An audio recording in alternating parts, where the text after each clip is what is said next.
Were we just flat out wrong about the Pittsburgh Panthers? And out of 17 ACC football teams, how many of them still have a shot to make it to the ACC championship game? Let's assemble the squad.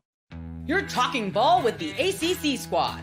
From Florida State to North Carolina, from Syracuse to Miami, and from NC State to California, it's the local experts of the Locked On Podcast Network, bringing you scoops, breakdowns, and the most comprehensive preview of the upcoming ACC weekend.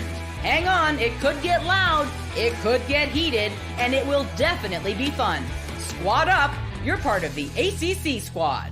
Shout out to the everydayers, and thank you so much for making the ACC Squad your first listen and your first watch today. We're available free wherever you get your podcasts. We're free on YouTube. We're part of the Locked On Podcast Network, your team every day. Today's episode is brought to you by FanDuel. You can start the season with a big return on FanDuel. New customers can place a $5 bet, and you'll get started with $150 in bonus bets if you win your first $5 bet. Visit FanDuel.com to get started. We'll talk about where the ACC sits in the updated AP rankings. Big games coming up in Week 10 this weekend. The agony and the ecstasy of the great games this past weekend in Week 9. I am Alex Donno from Locked On Canes, joined by Jackson Holzer, Locked On Syracuse, Grayson Boone, Locked On Wolfpack, Dalton Pence, Locked On Louisville, JJ Jackson, Locked On Blue Devils. Miami and Blue Devils are going to be going head-to-head this weekend, the return of Manny Diaz. But I feel like, Jackson, I need to let you buy the first round, and I think you're lucky that Kenton Gibbs is not with us on this one, because he would probably remind you that at some point Kyle McCord was going to have the Kyle McCord game, and lo and behold, there it was. I disagree with you. I wish Kenton was here. See, here's the thing with Kenton. We've debated a lot with Kenton, right? All of us here have debated with Kenton at some point or another. I pretty much know what he is going to say a lot of times. I have a good idea of what Kenton would say if he was here with us right now. He would be like, see, that's the Kyle McCord we all know. We knew it was coming, right? Well, I have to disagree with him on this, because that would imply that Kyle McCord's played that poorly in his life. That was the worst game he's ever played in his life. Yeah. That was the worst game ever. Forget college for a moment, okay? His entire life. Yeah. He was a 5-star recruit in high school. He was throwing to Marvin Harrison in high school. I bet you he didn't have a 5-interception game where 3 of them went into the end zone. I bet you he didn't have that in high school. I bet you, since he was a 5-star in high school, he was also really good in middle school, and he was really good in Pop Warner too. I guarantee you that was the worst game of his life. His life. So to sit here and say, well, that's the Kyle McCord we all knew was going to happen. We all knew. You're wrong, because that was the worst game ever. Yeah. Seriously, if you told me going into the game that Kyle McCord was going to throw 3 touchdowns and that Eli Holstein would be held to 108 yards, 2 touchdowns, no turnovers, but still only 100 yards, right? I would say that Syracuse probably won the game. Oh, by the way, Syracuse outgained Pitt. They had more time of possession than Pitt. There's just one thing I'm leaving out, though, is that those 3 touchdowns from Kyle McCord all went to Pitt in the first half. Yeah, and Pitt comes away with bad. the 40, it was bad.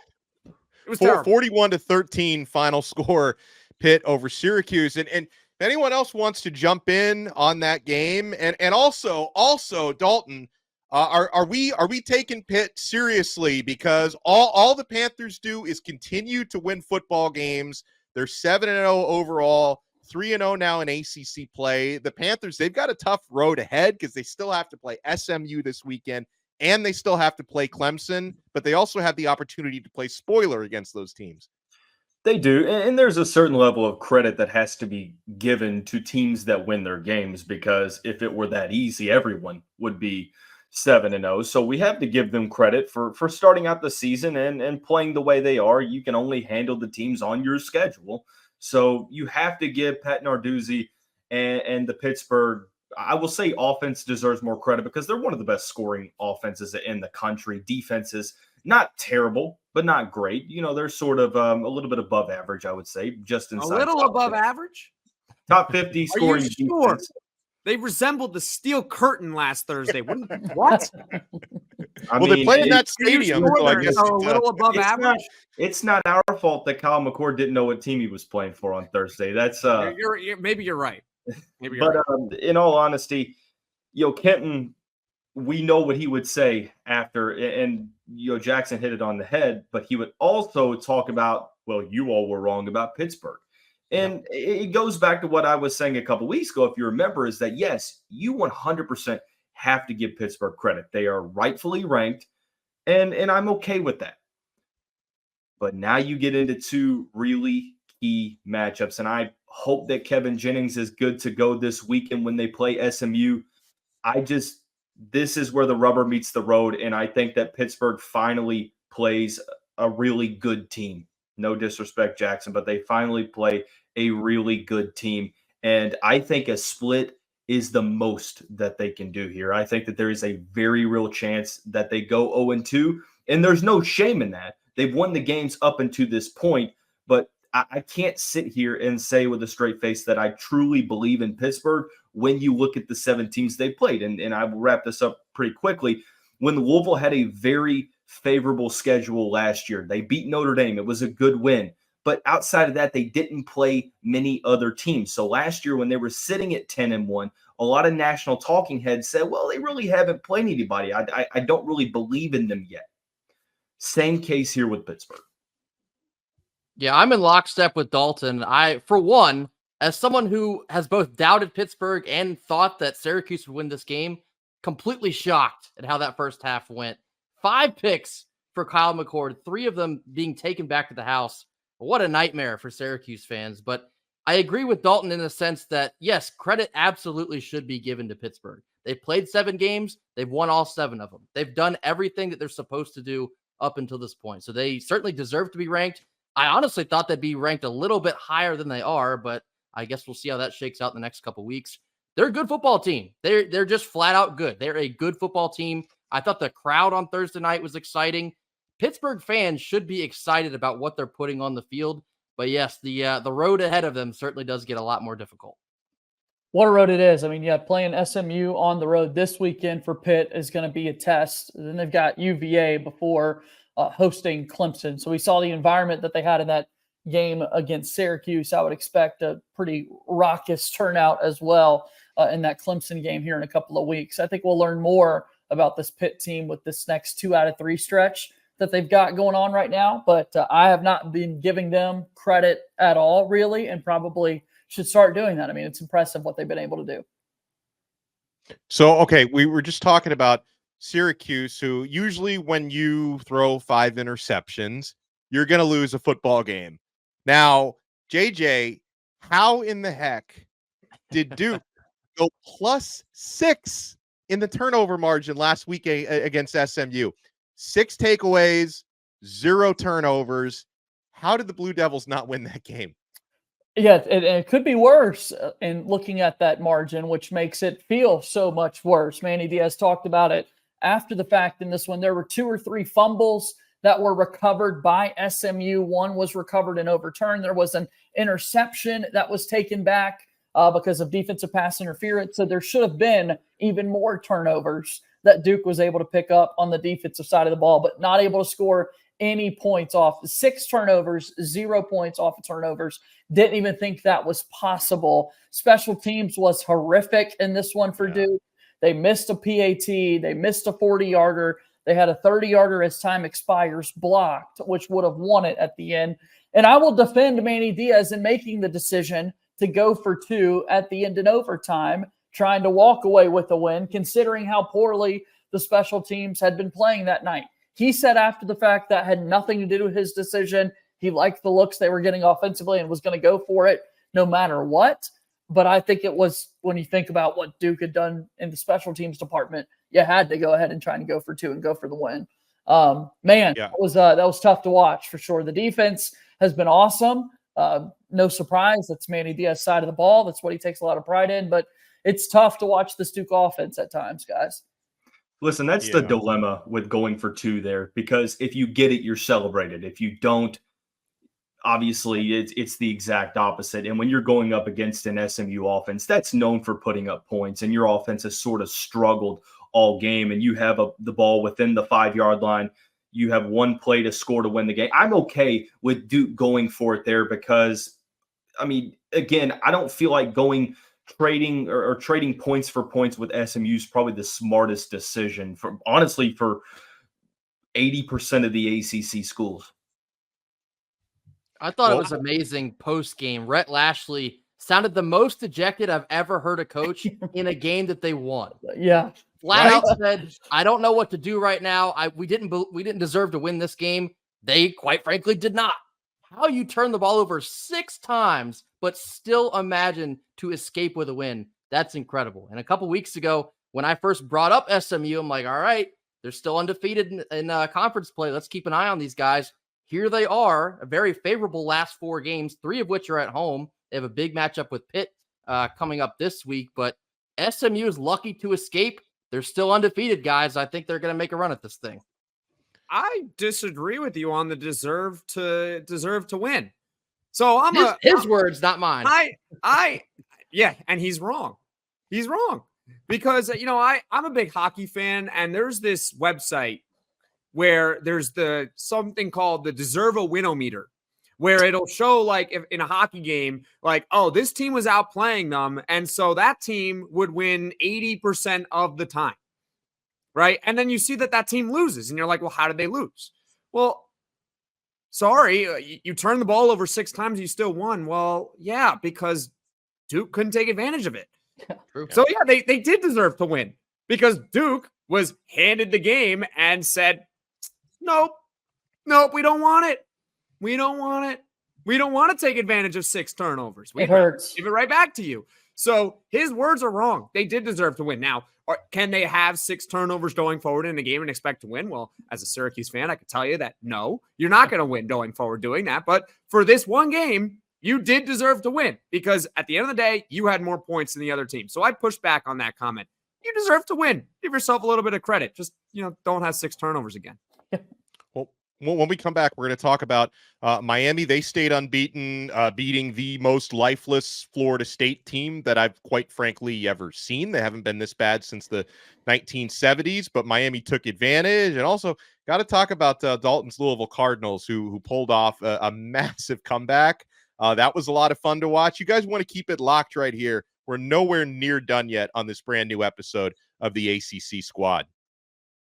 We've been having a blast all season long at FanDuel, and there's some interesting numbers in the ACC coming up this weekend. Miami Hurricanes are 21.5-point favorites at home against the Duke Blue Devils. Syracuse are underdogs at home against Virginia Tech.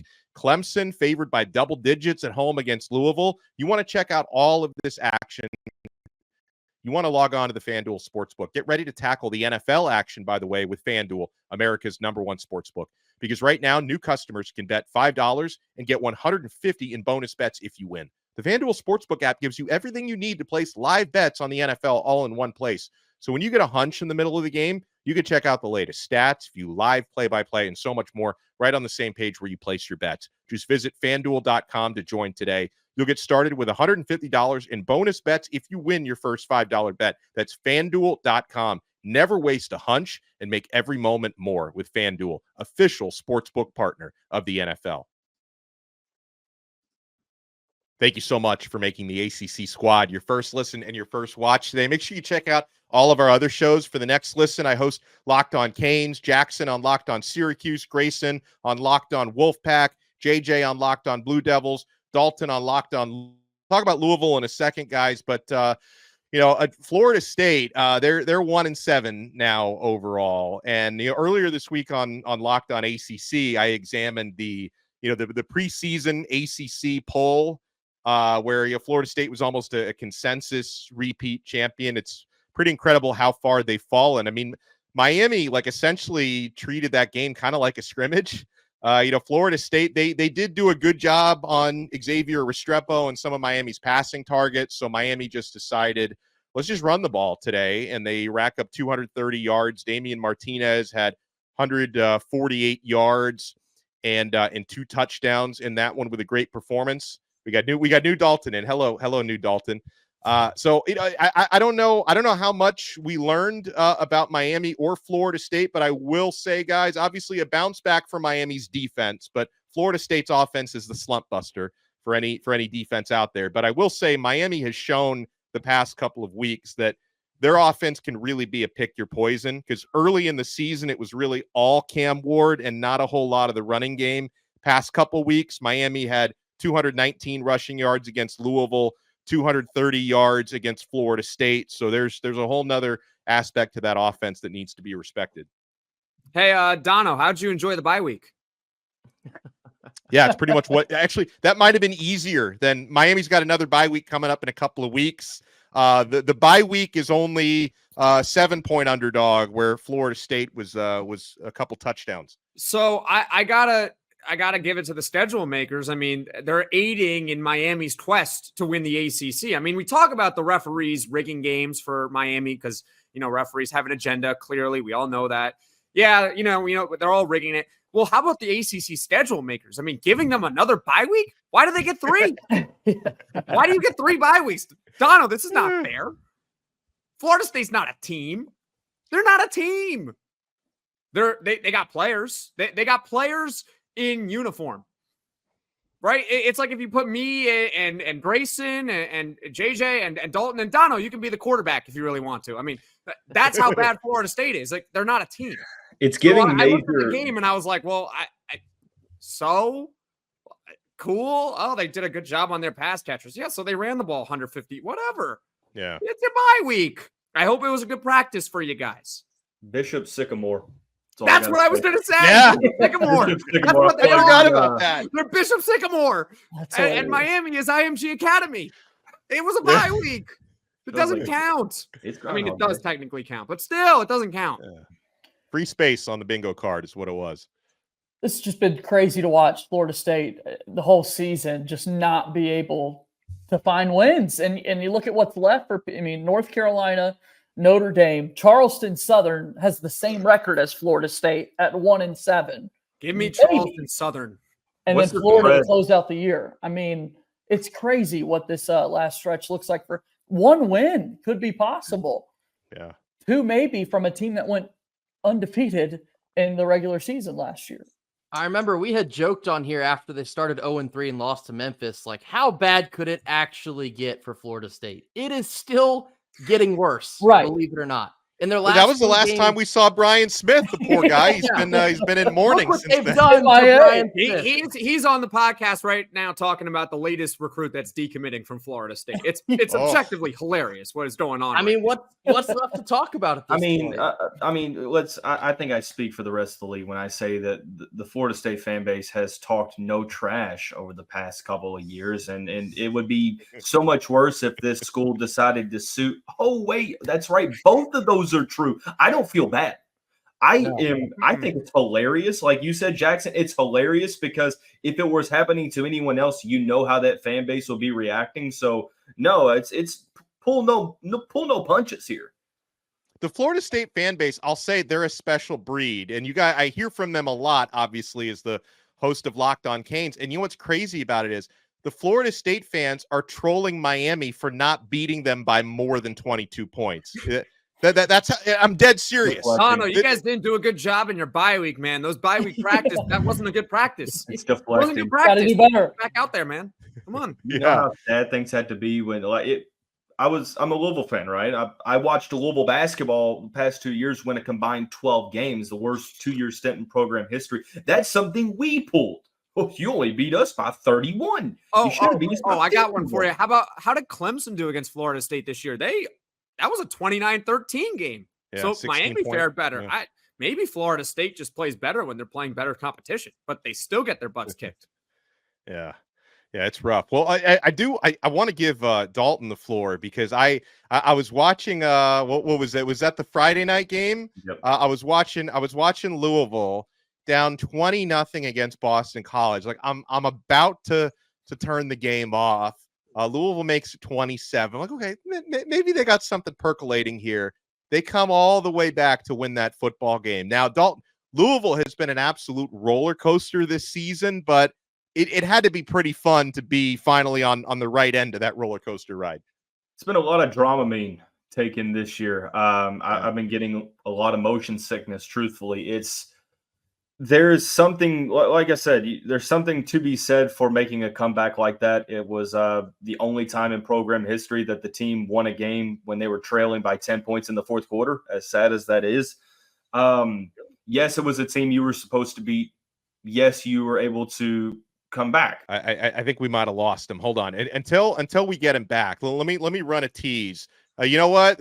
I'm glad the Louisville comeback worked out, because the Dalton monologue did not work out, did not get it over the finish line. But I want to talk about how the ACC is faring in the Associated Press rankings, and I want to talk about the big games coming up this weekend, because there are some pivotal matchups. 7 games involving a whole. All right, here he is. He's back. So Dalton, I'll let you finish your thought. Bill O'Brien, team. I disappeared.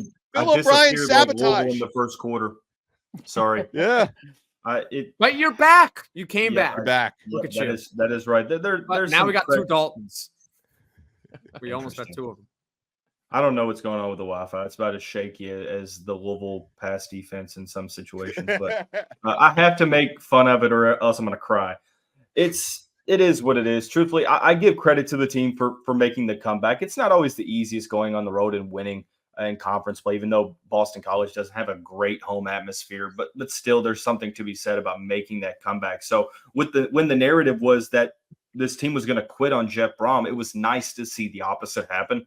But you also have to talk about, this is the 6th straight game with a lackluster first quarter, and they're digging themselves into holes that they're sometimes have been able to get out of.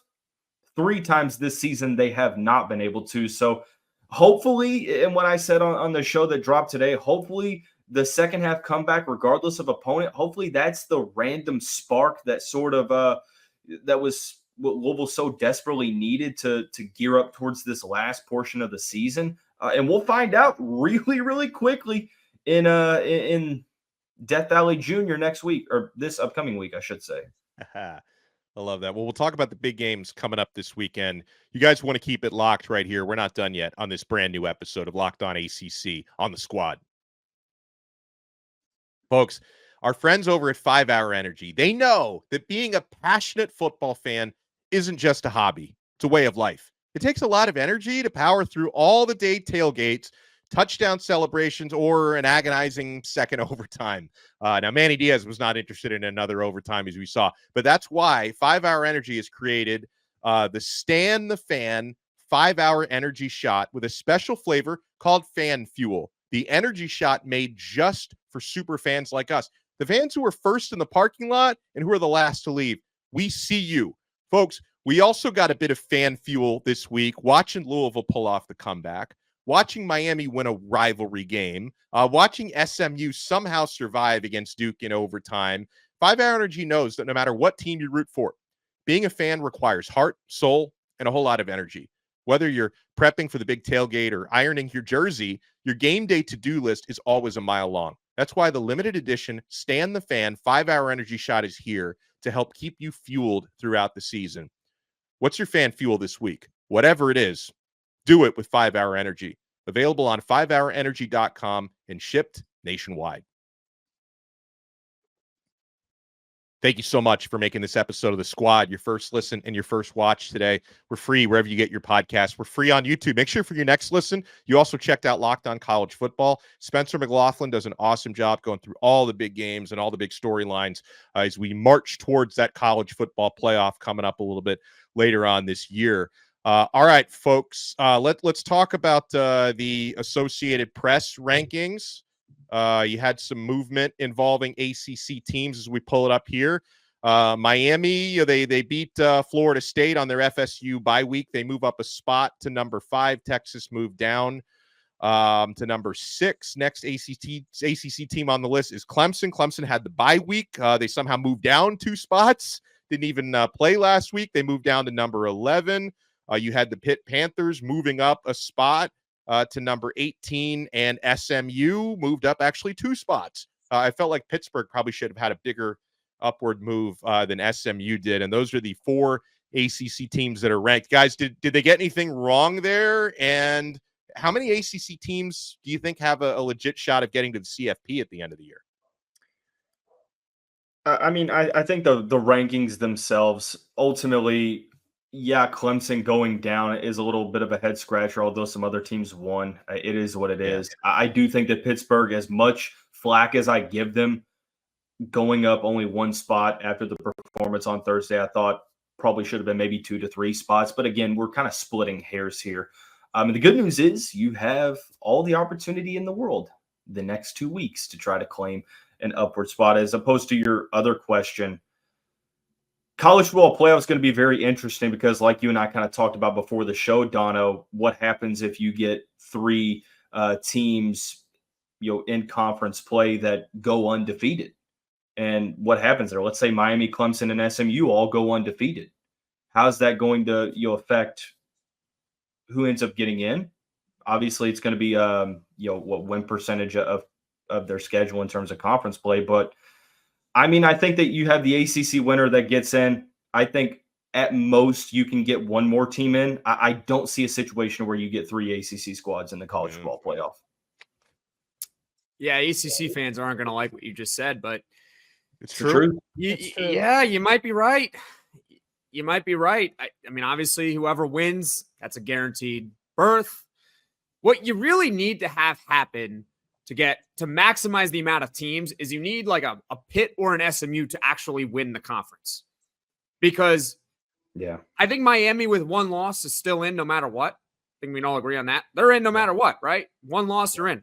Clemson, that's tricky if they lose 2. Yeah, it gets but nice. Maybe. You do bring up like the only way it could happen though, because if SMU, it would have to be SMU because Pitt and Clemson play. If let's say SMU ends up winning, we got Kenton. There we go. Who's here? Look at him. You thought I was going to miss the opportunity to talk to my boy Jackson Holzer today. We already know what you're going to say, so just say it, and I'll give my counterpoint and then go. Hey, listen. I wanted to check on you, Jackson. I know that was a rough Thursday night. How are you? Are you okay, Jackson? I just want to know that you're okay. Look, I'll tell you why we're okay, all right? You ready for this? Talk to me. Look at my background. Oh, basketball season. I'm going to tell you this. See, and this is how I knew me and Jackson were going to disagree. Because I think Syracuse football is actually okay. I think they're fine. I think they're ahead of schedule. And I think that outside of McCord, being Mount McCord, because I told everybody it's like a volcano. The longer it takes past when it's supposed to erupt, it's going to happen in spectacular fashion. But I think if I'm you, I'm happy because the rest of the team outside of McCord is that good.